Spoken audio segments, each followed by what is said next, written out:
What's up again, everybody? I've got another series of games here for you today. These are games that were played last Saturday in a tournament that was run locally here at my local game store, The Game Closet, here in Waco, Texas.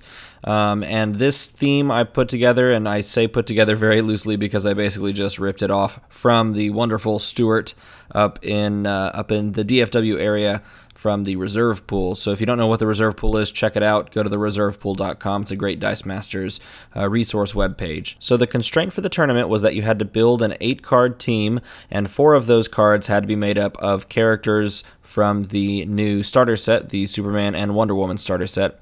And one of your 2 basic actions also had to be from that said set. And I put a further stipulation onto my local scene in that you couldn't run any super rares on the team as well, mainly because we were looking to get a few newer players to play in this tournament and to kind of get acquainted with the game. And so I didn't want people just bringing a ton of super rares packed in with the other 4 and only buying those super rares rather than buying some of the starter set stuff. All right, so with all of those things in mind, let's take a look at the team that I put together. I tried to put together just a nice little fun team, something that's very easy for newer players to look at and something I could talk a lot about with a lot of different globals and different features, something a lot of fun, not very competitive, but here's what it is. We've got Jimmy Olsen's Signal Watch that reduces the cost of both Supergirl there and Superman. We've got the Superman that reduces his own cost, his purchase cost, based on the number of super characters in the field, Superman affiliated characters. We've got Lois Lane to make all of these really cheap Superman dice have Overcrush. We've got Wonder Woman Reflections to stop when fielded and when attacks abilities. We've got the Chalkboard Global to prep over some stuff. We've got Giganta to spin up our Superman dice to put them on their 7/8 side. And we have Ring for energy fixing. As for basic actions, we have one of my all-time favorites in Resurrection, and we're also bringing Haymaker to throw the extra fists that I could possibly get onto one of my Overcrush Superman dice. Now this team is lacking in a few places, namely it can't wipe card text at all, and it's pretty light on the ramp. Being able to prep something over with Rip Hunter's Chalkboard is good, but it's not exactly the kind of heavy-handed ramp you'd want, and Resurrection only goes so far. If your opponent brings Resurrection, then you can use it twice using theirs and yours, but other than that, it's really pretty light. So with those deficiencies in mind, let's jump back into the game. I am going first because I did not win the roll-off. I lost and my opponent wanted to go second. So I'm rolling up and I actually get a perfect roll because I have a shield and then I also have a fist with another energy. So I'm going to pay the shield to prep over a Jimmy Olsen. Turn 1 is almost always going to look like, actually it's always going to look like buying a Jimmy Olsen. That's the goal, right? Optimal turn 1 is to buy a Jimmy Olsen and prep him over, and then turn 2 would be to either purchase to roll him and then purchase a Superman die and prep it over, or if I'm up against something that does win fielded effects, would be to roll Jimmy Olsen as a double energy and buy a Wonder Woman on turn 2. So my opponent re-rolls his dice, gets one side kick, gets a question mark, which he's going to pay a shield with, and then also pay 2. He's got the exact same play as I do.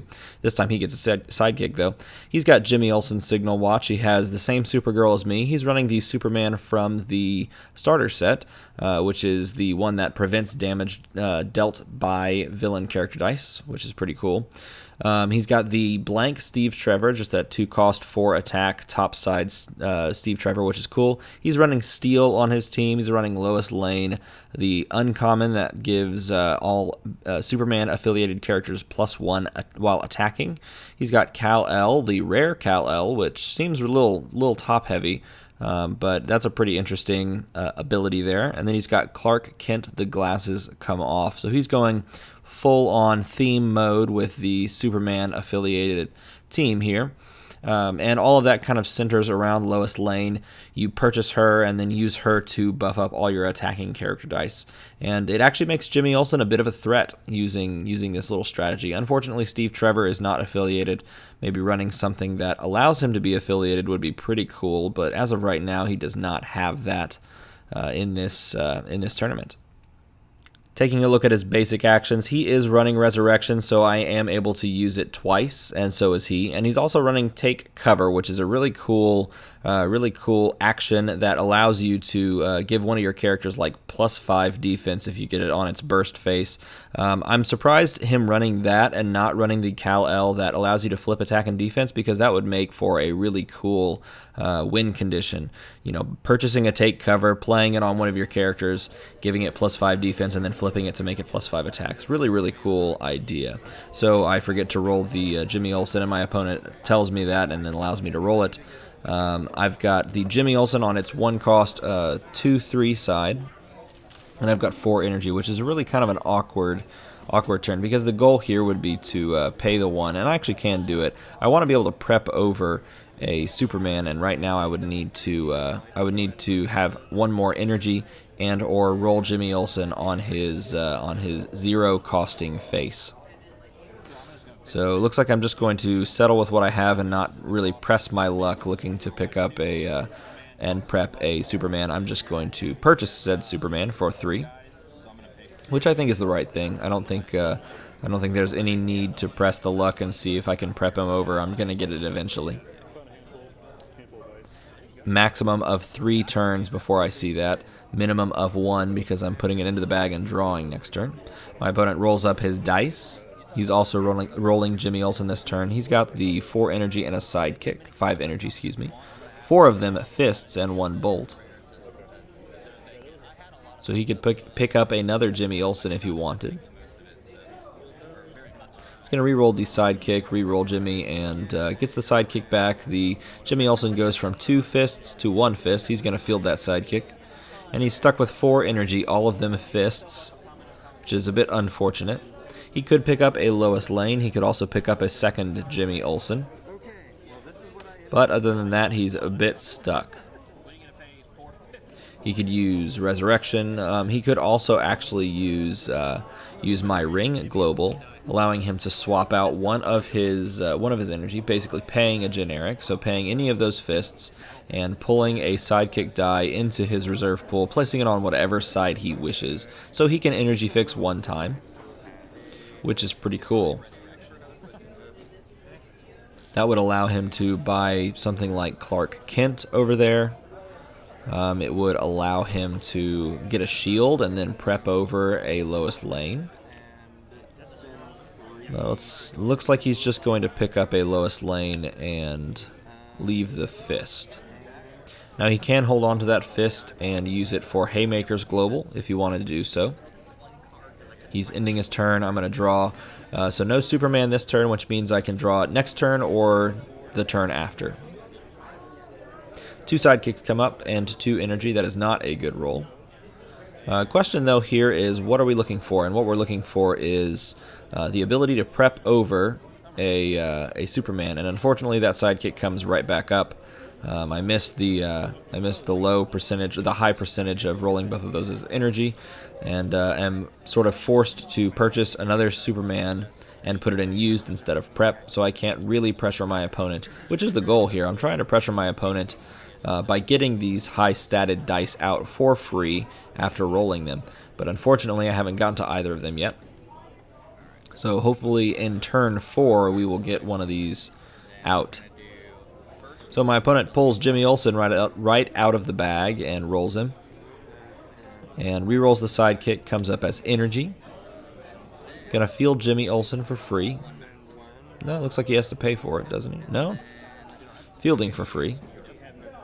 He's got 3 energy remaining. He's gonna pay a question mark. And looks like he's going to buy another Jimmy Olsen and prep it over. That's what the question mark was for. And that'll be the end turn there. Looks like he doesn't want to attack, so he's going to pass on over to me. And I'm not going to draw... it's unfortunate. I am not going to draw the Superman there. Alright, so we got yet another 3 energy roll.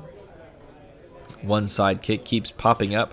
Still unable to prep over a Superman, so going to want to re-roll the sidekick.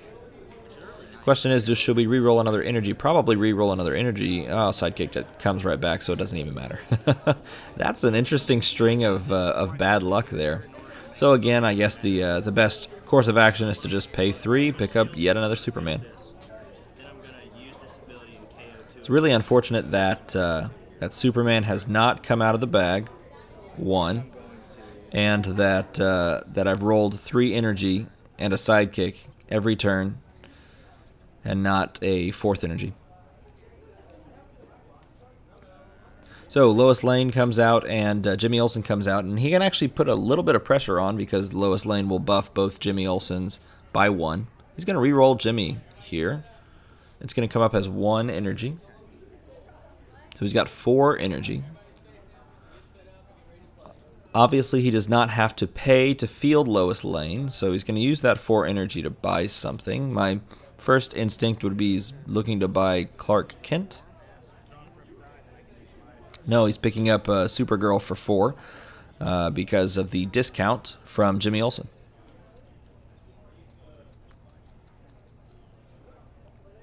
All right, guaranteed to get to roll a Superman this turn. Let's see if it comes up. It does not come up on the first roll. Unfortunate. Gonna re-roll that. Keep what I have, and it doesn't come up the second roll. This is not going well. This is actually a good example of where ramp could make this entire situation a lot better. Definitely wanted to be buying these Superman dice, and I finally am able to prep something over. And I know one of my pieces of my win condition is picking up that Lois Lane, so being able to prep over a Lois Lane is at least good there, and that does provide me 5 dice I'm rolling next turn. But being able to thin the bag out prevents these sort of bad situations, bad draw situations from happening. Because I could have pressured so much more earlier if I had some form of reliable ramp. And that was a conscious choice of you know, not necessarily tooling this team up to like its maximum potential in favor of a kind of a fun win condition of getting a ton of really cheap Superman dice and then giving them all Overcrush. If I would have cut the Overcrush piece of Lois Lane, I could have put on some ramp, but or cut the ring, you know. Re-rolling 2 sidekicks and a Supergirl. Supergirl did not come up for him that first turn. He's not landing Supergirl either. So he's got 5 energy here. A lot of shields. No fists, so he can't buy any of his fist characters. He's going to use Resurrection here. This is something I should actually be doing a lot of, but again, when you're only rolling 4 dice, you have to really decide what you want to be purchasing. And I can't pressure him with characters, and I can't really rely on things getting KO'd. So this is the first instance of rolling 5 dice since turn number 2, excuse me. And we get a Superman to come up on its level 1 side. I have a fist there to be able to spin it up as well using Gigantus Global, and Lois Lane comes up as well. Now the question is, do I use both fists to spin him up, or should I save those and apply extra damage via Overcrush? The answer is I should spin him up. And it is an ability I can pay for multiple times, so I should be able to spin it up to its 7/8 side. Thus dealing him 7 damage, and that should go to back to the field if he chooses to block. It wouldn't deal him 7 if he chooses to block. Obviously, it would deal any damage over the defense of whatever he blocks with. If he leaves it unblocked, which is actually not a bad idea because it cycles, then it's going to deal him 7. Let's see, he's going to block with 2 sidekicks, and this is where I should pay to spin up, but it looks like I'm paying to use Haymaker's Global instead. I think that's a misplay. That's a pretty obvious misplay. That should be 2 spin ups there, putting it to its 7/8 side, and then dealing 5 to him. Instead, I'm only dealing, 4? Yeah, I'm only dealing 4. So I miss 1 damage there.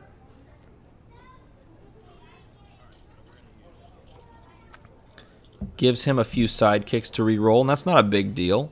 And it does thin out his board. He's rolling Supergirl again here. Let's see how that goes for him. Didn't land it the first time. Didn't land on this first roll of the second attempt. So is the third time the charm is the question. It's got a lot of energy, or at least conceivably. Oh, and no character faces. That actually gives me a huge advantage on board. He has no way of removing any of my characters on the board. So I'm going to have a huge advantage. I will be able to deal a fair amount of damage coming up here. So he's going to pick up a Kal-El.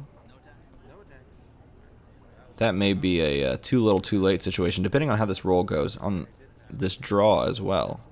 We've got one Superman, we got two Supermen. Supermen, that's the plural of Superman, right? One of them comes up on its 4/6 side. Gonna reroll the Bolt and the Superman, and Superman does not show up.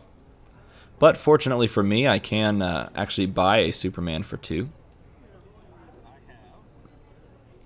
Because there are a fair number of Superman dice, I can buy a Superman for 2, and then I would need to pay a third energy to prep it over.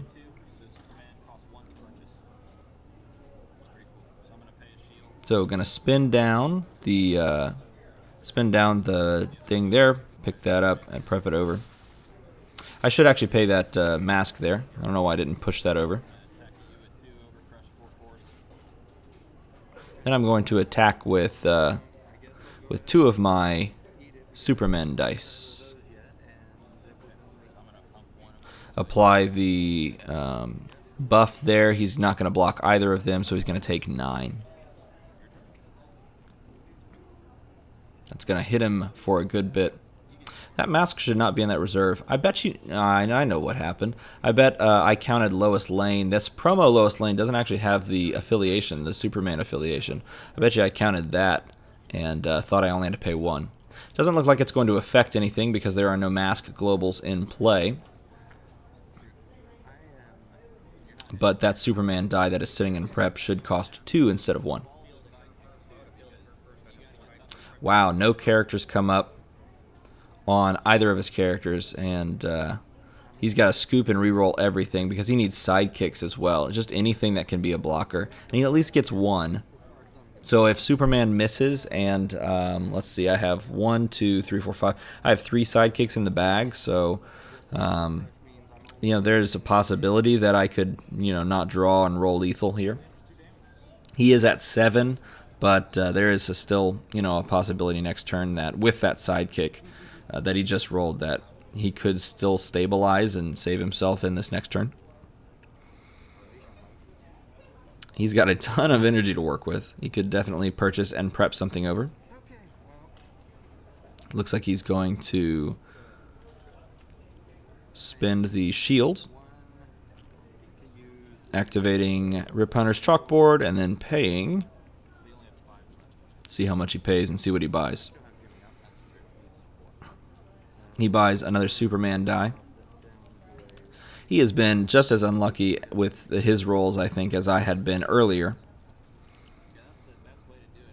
And then he's going to resurrect. And here's the important thing about resurrection, and the important thing about knowing what you've used to what energy you use to purchase things with, and knowing what is in your used pile. Because remember, when it's your turn and you are purchasing things, it goes to the transition zone, the spent area. And so those things that are still in the used pile are things that he used to pay with this turn. Those do not go into the bag because they're still floating out in that void of transition zone area. Only the things that are actually in your used pile go into the bag when triggering some sort of a bag cycle to draw and prep a die. So it's important to keep those situated and separated, keep them separated, which is why I like mats, custom mats that have this spin area designated, and teach yourself to put it in a specific spot. Draw and roll 1 Superman. The other are just sidekick dice. Here, the best bet for us is to re-roll that sidekick that is a mask. Look for a fist or a question mark. And might almost be worth re-rolling the shield, though I can use resurrection with said shield. And it looks like I am going to re-roll the shield and the mask. We get another fist and we get a bolt, which doesn't really do anything for us. But I do have 3 fists with which to throw onto my Overcrush Superman here. And I don't think there's anything I think I can just push, right? Even if that's a 4/6 Superman, I've got just more attackers than he has blockers. Even if he gangs up and like triple blocks the Superman, he's still taking, you know, a ton of damage from everything else, and then I can buff the non-blocked characters. So he's going to let the Superman go through, and the other 2 dice, I think that makes 6, and then I can buff it 7, 8, 9, deal 9 damage. And that's going to take the game. So that's how he chooses to block. And then I'll just buff 3 fists onto Superman, and that's gonna finish it, dropping him to 0. Alright, so game number 1, I was able to fight through some poor rolls there at the beginning and the lack of ramp that is on this team and pick up a win. So let's move on to game number 2 and see how game number 2 goes. As always, thanks for watching.